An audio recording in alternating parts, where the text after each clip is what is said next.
आज के इस कार्यक्रम में जो मंच संचालन भी कर रहे हैं आपके माननीय विधायक हैं और हम लोग नीतीश कुमार जी के सरकार में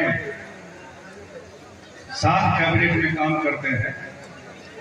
आज जिनके कहने पर जिनकी इच्छा थी इनके क्षेत्र में चल करके इस समस्या का निदान कैसे हो वो चल करके बात करें।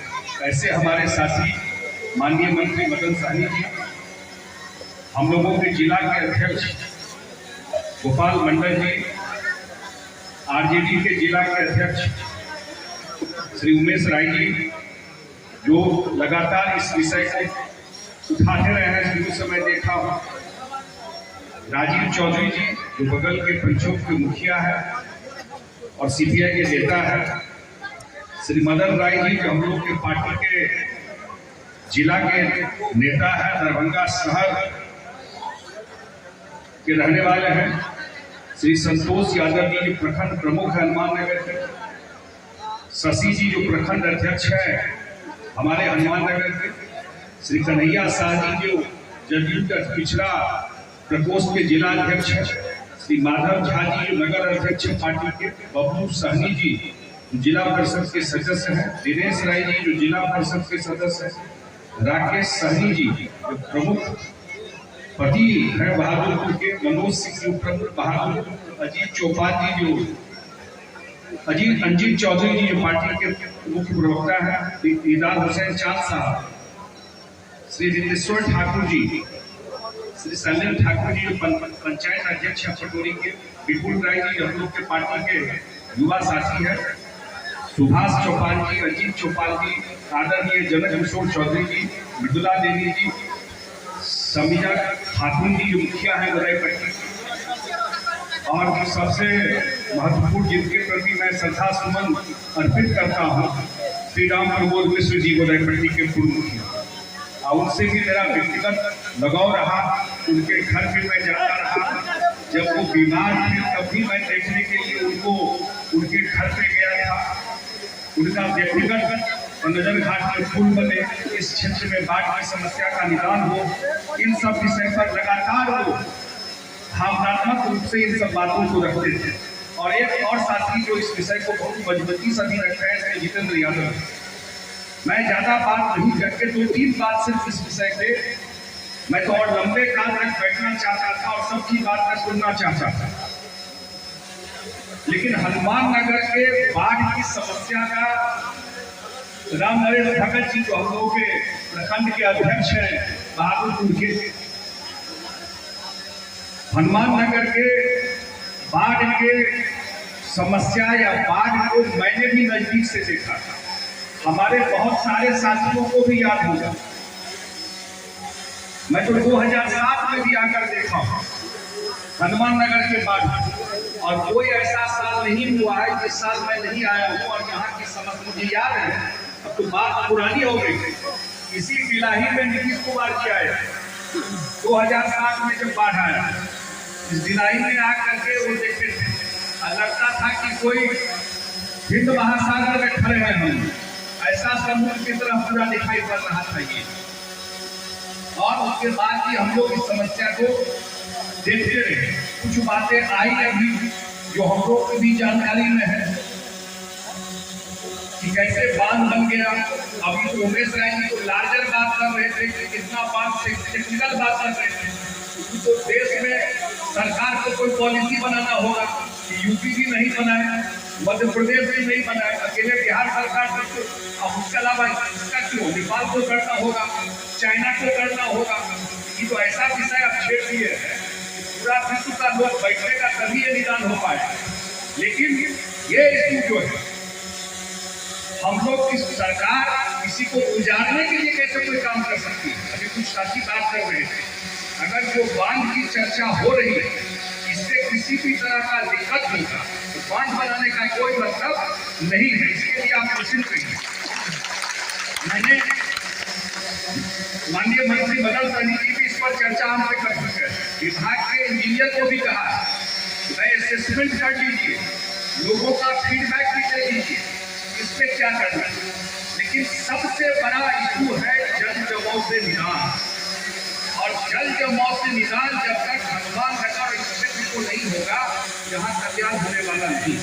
तो मैं खुद भी कह रहा हूँ, और पीछे मैं आया था और मैं शांति धार तक देखने गया।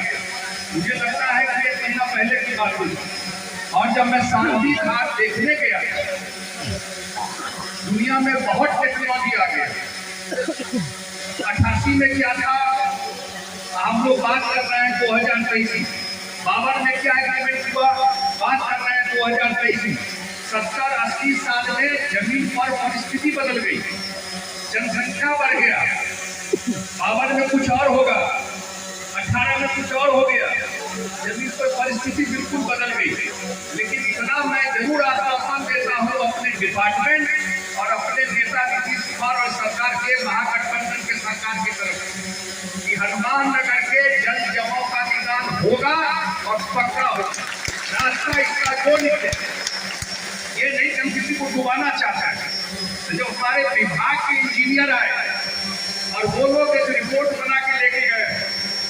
आजकल आप पहले अटल बिहारी वाजपेयी बोलते थे नदी को जोड़ने वाली बात, नीतीश कुमार जी का कहना है कि जो बिहार के अंदर की नदी है उसके जोड़ने का काम किया। और उसमें जो 3-4 नदी हम लोगों ने लिया है, उसमें पहली बार हम लोगों ने शांति धार को भी नदी जोड़ योजना में जोड़ दिया। नागरिक ने इस बार के बजट में मैंने अनाउंस किया है असेंबली में, और जो वर्ल्ड बैंक ने काम किया, कोशिश अच्छा काम किया, उसके मदद से काम हुआ है। अब जो अगला फेज आने वाला उसका पैसा का, उसमें हम लोगों ने तय किया है कि शांति धार को इस योजना को जोड़ेंगे। और शांति धार में इस तरफ जो पानी है हनुमान नगर में, समस्तीपुर वालों को दिक्कत नहीं होगी। हम लोगों ने एक काम किया है अभी शिवहर में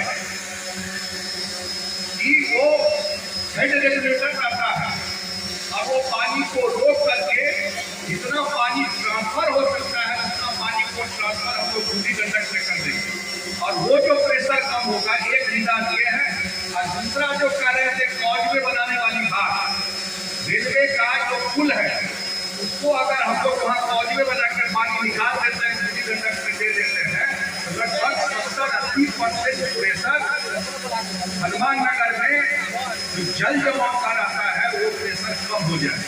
तो पहला जो नदी जोड़ योजना में इसको लिया शांति धार को, और उसको शांति धार को जोड़ करके और उसमें क्या टेक्नोलॉजी लगेगा वो विभाग के इंजीनियर देख के जा सके, और उसको ले करके वो ऑलरेडी डीपीआर बना रहे हैं। जो रिपोर्ट बनता है उस पर काम होगा, उस पर कैसे ये काम होगा, कैसे पानी को रोक करके चैनल बना करके दूसरे नदी में ट्रांसफर हो जाएगा, और उस नदी में उतना पानी ट्रांसफर होगा जितना ट्रांसफर हो सकता है। आप पता नहीं मेरी बात समझ रहे कि नहीं समझ रहे जो मैं कह रहा हूँ। इस पर हम लोग काम कर रहे हैं, और ऐसा ही काम हम लोग बताया शिवहर में किया है बलवा घाट में। उसमें वो गेट बन गया, गेटेड रहेगा, पानी को रोक सकता है, पानी को निकाल सकता है। बदल गया है दुनिया। जब हम लोग गंगा जी के पानी को राजगीर ले जा सकते हैं, जब गंगा जी के पानी को हम लोग गया लेके चले गए, आप सोच सकता है कि मोकामा से पानी चला गया, तो ये क्यों नहीं हो सकता है। बिल्कुल शांति धार का योगदान हम लोग करेंगे। और विभाग के इंजीनियर इस काम में लग गए। हमारे जो चीफ इंजीनियर समस्तीपुर के हैं तो इस चीज को लगातार देख रहे हैं, उसका रिपोर्ट वगैरह तैयार हो रहा है। अब मुझे लगता है कि जल्दी ही इसको हम लोग सैंक्शन करके और इस पानी को ट्रांसफर करना एक काम हो, और दूसरा रेलवे का जो ब्रिज बना हुआ है वहां कॉजवे बना, वो भी इम्पोर्टेंट काम। तो वो दोनों काम से हनुमान नगर के पानी का निदान निकल जाए।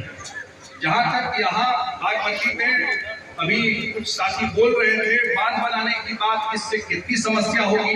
मैंने कहा जब तक उस पर कोई काम तब तक नहीं होगा जब तक सारे लोगों की सहमति ये होना है या नहीं होगा, वो एक बार लोगों के भलाई के लिए काम हो। और जब अगर वहां पर लगता है कि समस्या ही होगी तो वो काम करने का कोई मतलब नहीं है। इसलिए आप निश्चिंत रहिए, ठेकेदारी के लिए काम नहीं होगा, ये आप निश्चिंत रहिए। कोई और उसके लिए करना वो काम नहीं होगा। ये काम हम लोग असेसमेंट कर लेते हैं कि सरकार में कोई डिसीजन हो जाता है, इसको वापस करने में भी कागजी रूप से उसको जस्टिफाई करना पड़ता है कि भाई ये इस वजह से, वो हम लोग ने विभाग को कहा है वो सारा असेसमेंट कर ले, और अगर उससे मदद नहीं होता है तो फिर हम लोग डिसीजन लेंगे। तो ये दो बात हमको कहना था, ज्यादा हम भाषण देने नहीं आए। आज का कार्यक्रम मदन सहनी जी लिखवाए हैं, हनुमान नगर से जल जमाव मुक्ति हेतु समाधान सभा कार्यक्रम। वो हमारे मुख्यमंत्री जी 2 डिग्री ठंडा में भी समाधान यात्रा में घूम रहे थे, तो समाधान के लिए निकले हैं। तो हमको हर एक चीज का होता है, कुछ समय आता है। हो सकता है भगवान हमारे हाथ में ही रखा हो कि हमको ये मौका मिलेगा काम करने का और ये जगह से आने का। हमको पता है कि इस क्षेत्र में हमारा भी लगातार आना जाना रहा है, पहली बार थोड़े गोदाई पट्टी आ गया, कितनी बार गोदाई पट्टी आ गया। इसलिए इस काम में हम लोग के नजर में है और इस काम को हम लोग इसका रास्ता निकाल रहे हैं। और इसका रास्ता कोई नया तकनीक से ही निकलेगा, नया टेक्नोलॉजी से ही निकलेगा। बांध छोड़ देंगे वो थोड़ा मुश्किल है, मैं सही बात बता रहा हूँ, लेकिन उसमें से ऑल्टरनेटिव क्या होगा, दूसरा क्या रास्ता है, यही 2 रास्ता हम लोगों ने निकाला है। वो सेक्शन होगा गेटेड, शांतिधार में बीएड बनेगा, वो पानी वहां से, फिर उसके बाद चैनल बनेगा, वहां से पानी ट्रांसफर होगा, वहाँ पूरा मशीन रहेगा, जितना पानी का जरूरत है उतना पानी जाएगा पूरी गंडक तक, और रेस्ट जो रेलवे के कॉज के बेस से पानी निकलता है वो निकालेंगे। मेरे ख्याल से अब तो आपके ब्लॉक में एम्स भी बन रहा है, पता है ना, ओभर के पास एम्स बन रहा है। एरिया का ऐसे ही दरभंगा शहर का अगला जो एक्सटेंशन है, जैसे दिल्ली में है ना नोएडा, पता है ना, दिल्ली में है नोएडा, दिल्ली में है गाजियाबाद और दिल्ली में है गुड़गांव। तो दरभंगा का नोएडा कौन होगा? दरभंगा का नोएडा हो गया हनुमान नगर। यहाँ जैसे ही ये एम्स बनेगा, हम बहुत लोगों को सुनते हैं भाषण देने के लिए एम्स यहाँ नहीं वहां नहीं। अरे बिहार में, मैं आज आप लोग के सामने और मीडिया के भी साथी है, सुन लीजिए, विवाद मत करिए इसमें। बिहार में पटना के बाद कोई एयरपोर्ट एक है तो दरभंगा एयरपोर्ट, और एम्स वही बनता है जहां एयरपोर्ट होता है। जब पटना में ऑलरेडी एम्स है, क्योंकि डॉक्टर बाहर से आता है, बीमार लोग एयर एम्बुलेंस से आता है हवाई जहाज में। जब एयर एम्बुलेंस से बीमार लोग आता है, दरभंगा में एयरपोर्ट है तभी तो उतरेगा। अब बड़ा डॉक्टर दिल्ली से आएगा, उसको कहिए उड़ा के 6 घंटा चाहिए तो जाएगा। इसलिए दरभंगा में मुख्यमंत्री जी ने तय कर दिया कि एम्स दरभंगा में बनेगा। और जब समाधान यात्रा में आए थे, इसी हनुमान नगर को जगह भी जाकर देखे थे खुद मुख्यमंत्री, नहीं बोले ठीक। और आज अखबार में टेंडर भी आ गया, उसका मिट्टी भराई हो जाए, और मिट्टी भराई हो जाए और एम्स बन जाए, पूरा नया शहर दरभंगा का। मैं बता रहा हूं, अगले 5 साल में जो हनुमान नगर का ये एरिया है, ये पटना दरभंगा शहर के बराबर, जितना समस्या इस क्षेत्र में रहा उतना ही, अगर 10, 30 साल, 30 साल, 40 साल समस्या देखे, अगला भविष्य हनुमान नगर का स्वर्णिम होने वाला है। अगले 3-4 साल में परिस्थिति बदलते हुए देखते। ये हमको आप लोगों के बीच में ये बात रखनी थी। आज हम लोग बाढ़ के, आज हमारे जिला के अध्यक्ष इस पर कुछ बोले भी हुए थे। वो तो सिमरिया घाट इसलिए बोल रहे थे कि ये उत्तर बिहार, उसको कोई हनुमान नगर से नहीं जोड़ रहे थे, तो ये कह रहे थे कि पूरा उत्तर बिहार के लोगों का सिमरिया घाट से आस्था है। सिमरिया स्थान सिर्फ घाटे नहीं है, सब चीज के लिए चाहते हैं ना, आस्था का केंद्र है सब सिमरिया घाट। जैसे हरिद्वार है, तो हम लोग का हरिद्वार कौन है? बिहार का कुंभ सिमरिया है, हम लोग का कुंभ है, ठीक बोल रहे। अब वहां क्या कोई व्यवस्था नहीं, कितने लोग जाते हैं, कौन गांव किस घर से लोग नहीं जाते हैं, जो भी अनुष्ठान कुछ भी हो उसके लिए जाते हैं, आज जाइए और कोई व्यवस्था नहीं हो। तो मुख्यमंत्री जी को नवंबर में ले गए, ये बात हम बोल रहे थे, और उसको सैंक्शन कराया और उस पर काम टेंडर हो गया, टेंडर फाइनल हो जाए, अब मई से काम शुरू हो जाएगा। अब मई से सिमरिया घाट का काम शुरू हो जाएगा। तो जैसे कोई हर की पौड़ी देखे हैं, उससे भी सुंदर व्यवस्था हम लोग सिमरिया घाट में अगले 1.5 साल में कराने जा रहे हैं कि पूरा का पूरा सिमरिया घाट का ये वो बोल रहे थे, वो भी काम हम लोग कर रहे हैं। अब मुख्यमंत्री जी खुद डायरेक्शन दिए कि इसमें नहीं 550 मीटर का सबसे पहले बना दीजिए घाट, जो लोग को घाटों नहीं है जो जब नहाने के लिए दिक्कत होता है, और फिर से लोगों को रहने के लिए पार्क बना दीजिए, लाइट लगवा दीजिए, लोग दाह संस्कार में जहाँ जाते हैं उस जगह को पूरा डेवलप कर दीजिए। वो सारा काम जल संसाधन विभाग ही करते जा रहे हैं। ये बात की चर्चा कर तो आज तो मैं धन्यवाद देता हूँ अपने साथी माननीय मंत्री बदन सहनी जी का कि मुझे भी इस कार्यक्रम में बुलाया और इतना मौजूद विषय। मुझे लगता है हनुमान नगर में सही बात, जितने हमारे साथी गुरु वक्ता या जितने साथी मंच पर नहीं भी बोल पाए, हम सब लोगों ने आप लोग तो झेलते रहे हैं, लेकिन आंख से हमने भी देखा इस समस्या, नजदीक से समस्या को देखा। तो इसका निदान, इसका रास्ता हम लोगों की भी प्राथमिकता में, प्रायोरिटी में इसको, इसका रास्ता और इसका निदान निकले, इस पर हम लोग काम कर रहे हैं।